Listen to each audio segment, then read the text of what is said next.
நமக்கு ராயபுரம் தொகுதி தாமரை. அரசியல் முக்கியத்துவம் வாய்ந்த தொகுதியில பார்த்துட்டு இருக்கோம். இது ஒரு வரலாற்று முக்கியத்துவம் வாய்ந்த தொகுதி அப்படின்னே சொல்லணும். யூசுவலா சென்னையில திமுக வெற்றி பெறும் அப்படின்னு நமக்கு தெரிஞ்சாலும், இங்க 6 முறை வெற்றி பெற்றிருக்காங்க. ஆனா அதிமுக அதுக்கு ஈக்குவலா 5 முறை இங்க வந்து காம்படிஷன் கொடுத்து வெற்றி பெற்றிருக்காங்கன்றது அந்த நம்ம 5 கவனிக்க முறை வேண்டியது. ஜெயிச்சது யாருன்னா டி ஜெயக்குமார் அவர்கள் தான் 5 முறை ஜெயிச்சிருக்காரு. ஓகே. 7 முறை போட்டி போட்டிருக்காரு.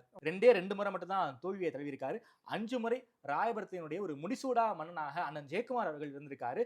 திமுக ஒரு 6 முறை ஜெயிச்சிருக்காங்க. ஓகே. அவரையுமே ஒரே வேட்பாளர் தான் அதிக முறை ஜெயிச்சிருக்காரு. வாக்காளர் அப்படின்னு சொல்லி பார்த்தோம்னா 75,870 ஆண் வாக்காளர்கள், 81,004 பெண் வாக்காளர்கள், மொத்தம் 1,56,931 வாக்காளர்கள் ராயபுரத்துல இருக்கிறாங்க. பாக்குறதுக்கு சின்ன தொகுதியா தான் இருக்கும். ம். ஆனா அது ஏகப்பட்ட இடம். குறுகிய ஆமா, தெருக்கள். ஆமா, ஆமா. பிரச்சாரம் வந்து ரொம்ப தீவிரமா போயிட்டு இருக்காங்க.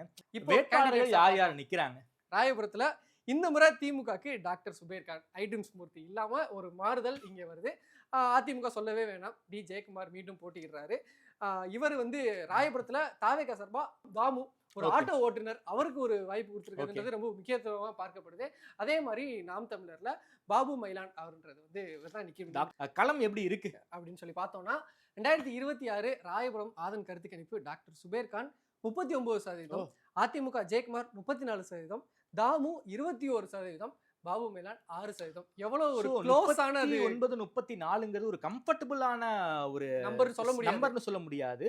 கிட்டத்தட்ட ஒரு 4-5% டிஃபரன்ஸா இருந்தாலும் ஜெயக்குமாருக்கு ஒரு ஒரு ஒரு மெரிட் இருக்கு. இருக்கு. அதே போல திமுகவும் கடந்த முறை ஜெயிச்சிருக்காங்க. ஒரு க்ளோஸ் ஃபைட்டா இருக்க வாய்ப்பு இருக்கு போல இருக்கு இந்த தொகுதியை பொறுத்த வரைக்கும். சென்னையில பொறுத்த வரைக்குமே வந்துட்டு நிறைய இன்ஃப்ராஸ்ட்ரக்சர் வந்து திமுக கை கொடுக்குது அப்படின்னு சொல்லணும். நம்ம மக்கள்கிட்ட பார்க்கும்போது அதை அவங்க நிறைய சொல்றாங்க. Okay okay. அதுவும் லோக்கல் கனெக்ட் வந்து அவங்களுக்கு ரொம்ப அதிகமா இருக்கிறது வந்து திமுகவுக்கு ஒரு எட்ஜா இருக்கு.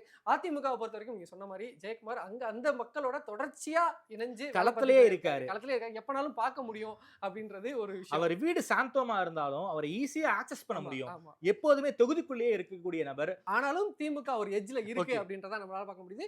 தாவேகா ஒரு சிக்னிபிகண்டான நம்பரை தொடர்ச்சியா சென்னையில வாங்கிட்டு இருக்காங்க. வாங்கிட்டு நம்மளால கண்கூட பார்க்க முடியுது. அதுக்கு தான் இந்த ரிசல்ட்டா இருந்துட்டு இருக்கு. நாம் தமிழர் ஏறவும் இல்ல இறக்கவும் இல்ல. அந்த ஒரு 6 to 10ன்றது தான் அவங்களோட தொடர்ச்சியான கான்ஸ்டன்டா வாங்கிட்டு இருக்காங்க. அதுதான் இங்க இருக்கு.